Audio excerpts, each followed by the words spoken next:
Hello and welcome to another scrapbooking process video. I'm Tracy, also known as MercyTiara, and I make scrapbooking process videos and more here on my channel. Today I am working on the second page of the day. I've been live streaming with my patrons over on Patreon, and I am going to be scrapbooking this adorable little photo of our new kitten who we got over the summer, and I have an idea of what I want to do. First of all, I definitely want to use this heart, black and white heart paper. It's like little heart outlines. It's so cute. It came in the Dream Big kit, and this is white cardstock. It's a piece of basil white cardstock. It's called Coconut Swirl. It came in the add-on, the cardstock add-on for Dream Big. And so I'm going to cut that down, just basically cut the manufacturer strip off of it. So it's 12 by 12. And then I've already cut into this paper, and I definitely have regrets because I would like this to be a half and half page, but I want it to be more than half. And so my strip of the white, black and white heart paper is just not big enough. So I thought maybe I can layer two pieces together to get a bigger chunk of it, so that basically I don't want it to be an actual half and half page. I want it to be more than half. So I am looking at the design here, and I am overlapping these two in such a way that the pattern perfectly aligns. I'm going to use some liquid glue to put these together. And then I'm just going to, I have to find it. I lost the little spot where they overlap perfectly. I found it, and then I just kind of, the liquid glue allows you to scooch it around a little tiny bit before it dries and tacks up. So now I have a longer piece. I would like this to be about 7.5 inches. So that is a good amount more than half, right? So half would be 6. I want it to be 7.5 inches. So I'm going to cut it down. Now that I made that bigger piece of pattern paper, I'm going to cut it down to 7.5 inches. And this is the gist of my layout right here. It's going to be a very minimalistic layout. I wanted to draw a line across this just to remind myself of where my pattern paper is going to be. So it is about 1/4 of an inch lower than where the paper is. So you're definitely not going to see that line. But basically I needed the line there to show me where the paper, the gist of where the paper is going to be, because I'm going to do some mixed media on this piece of paper. Now this is a piece of paper that's actually not meant for mixed media. It's just a piece of cardstock, and it's not particularly heavy. So if you do not want your page to buckle, I would suggest using gesso on your paper before you do what I'm going to do. I don't really mind if my paper buckles, and so I decided not just to skip the gesso. Gesso is fine, and I don't mind using it, but I just wanted to get right into the mixed media, and I knew that there would be a cost, but I didn't mind it. So you'll see how it goes. Now I'm using the letter thickers that come in the Dream Big kit to spell out my title, which is Catnap. And I saw this little cut apart in one of the scrap papers. This is from Rainbow Avenue, and is it from, I actually think it might be from Poppy and Pear. So I want to rescue the circle. I want to use just the corners. So I cut one of the corners and then I overlapped it. See, that's what I want to do. And then I thought, well, maybe I might want to use all 4 of the corners. So and I want them to be the same. So I'm just layering them and using the one that I cut as a template to cut all the other ones. And now I'm not sure if I'm going to want to use 2 or 4, but now I at least have 4, so I can use 4 if I want them. Now, as I do this, I had to put a little handle on my scrap piece there so that I could reach it into the cutting place, and my punch seized up because it doesn't like cutting through 2 pieces of paper. I can't blame them. And so I did have to drop my punch from a fair distance in order for it to pop open and release that little circle. I'm not sure if I'm going to use that circle on this page or something else, but I did want to rescue it, so I've got it in case I need it. Now this is the paint set that comes in the mixed media add-on for the Dream Big kit. We do still have some more of these mixed media add-ons, so you can add one to your next order if you'd like to. I have some of the packaging from some of my scrapbook supplies that came in this kit. I always hang on to the packaging in case I want to use the packaging technique, also known as the smooshing technique. I would like to get some pink ink on this white background. And using the packaging technique, what it does, and at this point, I think I might also want some of that mint green color, but it turns out the more I do this, the more I think I actually want this to be a monochromatic page. So I am just using that fan brush that also came in the mixed media kit to spread out my pink ink so that and I keep kind of comparing. I'll put the photo there and see how it looks. I want some pink behind the photo so that you can see it. I don't want it disappearing behind the photo. And I decided that I actually wanted a different shade of ink. You do get different shades from layering different amounts, like layering it over top of itself, but I wanted a lighter shade. So I went into my stash and grabbed some Shimmers Spritz. The color is called Cotton Candy. I love this color. And it's a nice opaque, like it doesn't have any glitter in it at all, or glisten or glimmer. And so it's a nice contrast to the metallic watercolor that I originally put on, because that has quite a metallic shine to it. So this softens it down a little bit. And I'm layering that cotton candy pink on top of the pink metallic watercolor. And I like how that looks. And I'm actually going to run over to my stash and grab another product. This is Liquitex ink, which is a acrylic ink. And it's a very, very opaque. It's the most opaque white that I have. And I actually haven't used this in many, many, many years. So I wasn't sure if it might be gummy or gooey. Sometimes this ink has a tendency to get a little bit gooey. If it does get gooey, all that you have to do is shake it up really, really well. And don't add water, but just shake it really well. So anyhow, as you can see, I put some on my little piece of plastic, and I think I might have added a tiny spritz of water just to make it even more liquidy.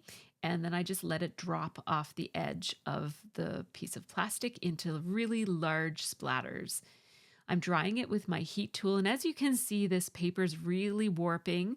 I think if I knew that I was going to put this much ink on my page, I probably would have gone ahead and brayered on or either brayered or spread out with a credit card a really thin layer of gesso. It doesn't take that long to add gesso, and it does dry super fast. So it's a worthwhile investment. I just didn't do it for whatever reason this time.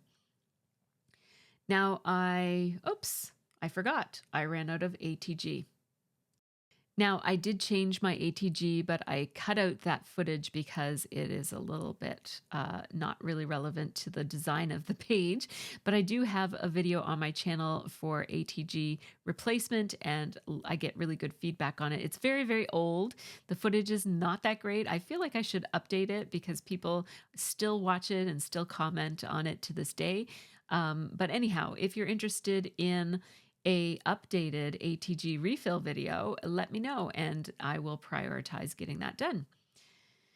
I'm going to pop up my photo, which is already matted with some of the black paper that I used as the matting on my last layout, which I made right before this one, so it was still on my desk. And this was also in the kit. I matted that photo just to give it a little bit more boldness on the page. When you go with a monochromatic color scheme, you just want something to be able to pop out on the page, like something bold to stand out so that it doesn't all become just a big wash of pink. And so that black matting does that. Also, this sticker, these letter stickers, even though they are pink, they have a really beautiful bold-ish gray outline around the outside edges of them. So that allows them to pop off the page a little bit as well. They're pre-outlined. I do a lot of outlining, so I always appreciate a pre-outlined sticker. Speaking of outlining, that's what I'm doing here on my bottom paper. I'm also going to outline these corners. It gives them a doodly casual look, and I'm also going to mount them on the photo in a casual way, and you'll see that in a second when I do it. I'm just using my Sharpie pen for that. And now when you add your little corners to a photo like this, if you line it up perfectly so that it's not overhanging at all, you're going to get more of a formal look. I am lining these up so that basically I line it up and then I move it out a little bit so that there's a little bit of a lip on the edge of this. And it just gives a more casual, informal look. And I really love that. Oh, I love it. The kitty is so cute. She's so cute looking up from under the blankets. She was so cute. Now, I'm tempted to use this cat die cut piece.